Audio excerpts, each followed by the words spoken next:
O Evangelho segundo Marcos, capítulo 10. Partindo dali, foi Jesus para a região da Judéia e para o outro lado do Jordão. E outra vez, grande multidão chegou-se a ele, e como era seu costume, passou a ensinar as pessoas ali reunidas.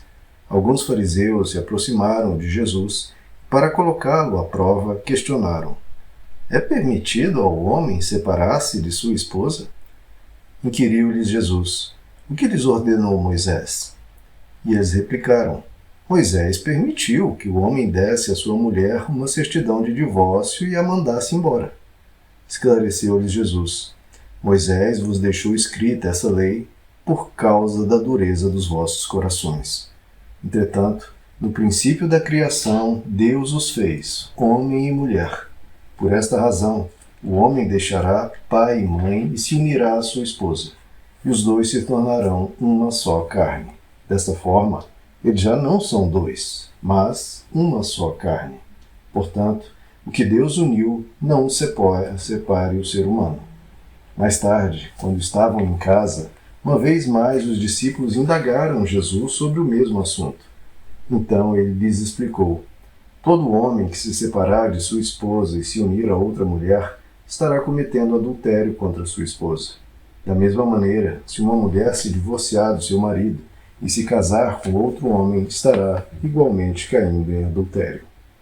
E aconteceu que as pessoas traziam crianças para que Jesus lhes impusesse a mão, mas os discípulos repreendiam o povo.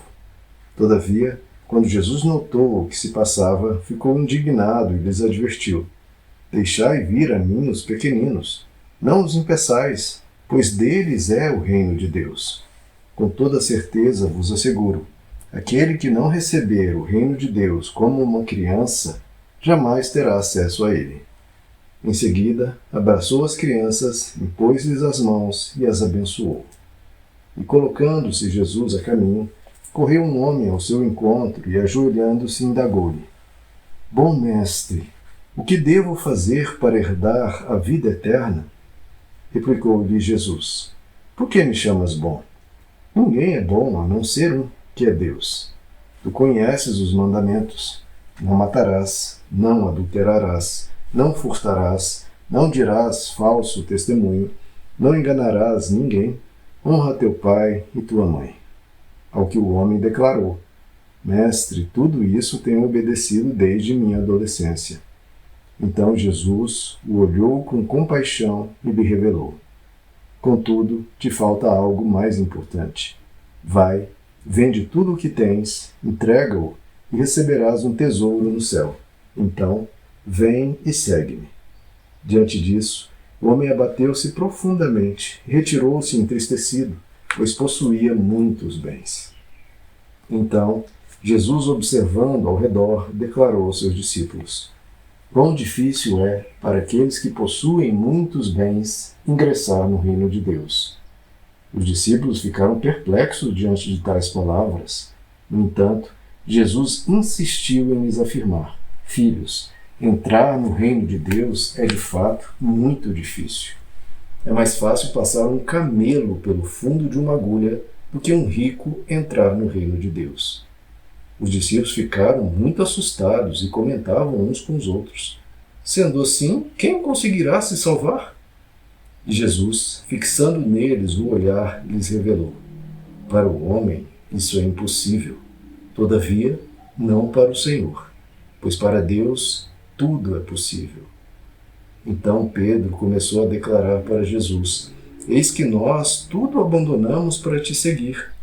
Garantiu-lhes Jesus: com toda certeza vos asseguro que ninguém há que tenha deixado casa, irmãos, irmãs, mãe, pai, filhos ou bens, por causa de mim e do Evangelho, que não receba, já no presente, 100 vezes mais em casas, irmãos, irmãs, mães, filhos e propriedades, e com eles perseguições, mas no mundo futuro a vida eterna. Todavia, muitos primeiros serão últimos, e muitos últimos serão primeiros. E sucedeu que estavam no caminho, subindo para Jerusalém. Jesus à frente os conduzia.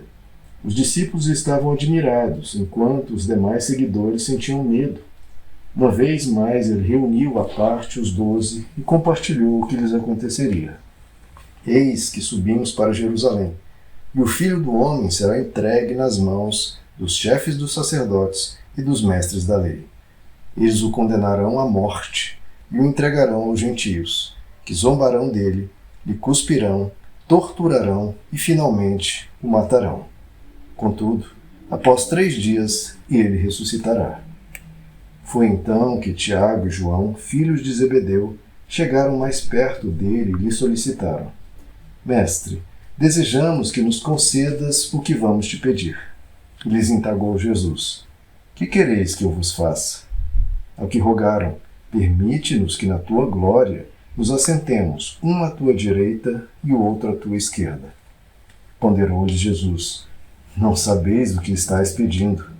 Podeis vós beber do cálice que eu vou beber e ser batizados com o batismo com que estou sendo batizado? Podemos, replicaram eles. Então Jesus lhes revelou: Sim, bebereis o cálice que eu bebo, e de fato recebereis o batismo com que sou batizado. Todavia, o assentar-se à minha direita ou à minha esquerda não cabe a mim conceder. Esses lugares pertencem àqueles para quem foram preparados. Assim que os outros 10 ouviram esse assunto, ficaram indignados contra Tiago e João. Jesus, por sua vez, os convocou e orientou: Sabeis que aqueles que são considerados governantes das nações as dominam, e as pessoas importantes exercem poder sobre elas. Contudo, não é assim que ocorre entre vós. Ao contrário, quem desejar tornar-se importante entre vós deverá ser servo, e quem ambicionar ser o primeiro entre vós, que se disponha a ser o escravo de todos. Porquanto, nem mesmo o Filho do Homem veio para ser servido, mas para servir e dar a sua vida em resgate por muitos. Chegaram, pois, a Jericó. Quando Jesus e seus discípulos e mais uma grande multidão estavam deixando a cidade, o filho de Timeu, chamado Bartimeu, que era cego, estava sentado à beira do caminho pedindo esmolas. Assim que ouviu que era Jesus de Nazaré, começou a gritar: Jesus, filho de Davi, tem misericórdia de mim. Muitos o advertiam severamente para que se calasse. Contudo, ele gritava ainda mais: Filho de Davi, tem compaixão de mim.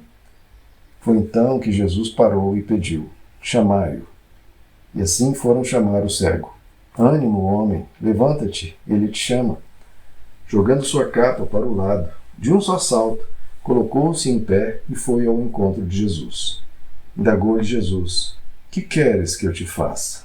Rogou-lhe o cego: Rabone, que eu volte a enxergar. E Jesus lhe ordenou: Vai em frente, a tua fé te salvou.